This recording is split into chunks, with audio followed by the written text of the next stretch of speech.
তো এই কমিউনিটিকে অনেক ধন্যবাদ। আমি একদম এখন ডিসিপ্লিন লাইফ লিড করছি। আর তার সঙ্গে সঙ্গে এটা শুধুমাত্র হয়েছে এই কমিউনিটিতে থাকার জন্য।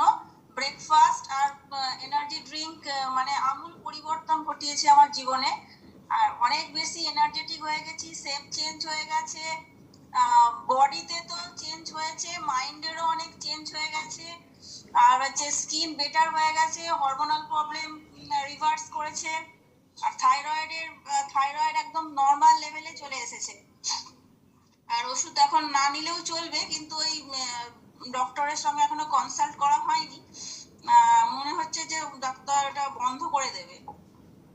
আর হচ্ছে আর শীতের যে সমস্যাগুলো, শুষ্কতা যেটা অনেক বেশি দেখা দিত, সেটা হচ্ছে একদমই কমে গেছে। বেশি মানে স্কিন কেয়ার সেভাবে করতে হয় না, শুধুমাত্র ওই হেয়ার ফলও একদম অনেক কমে গেছে, একদমই নেই বলতে গেলে।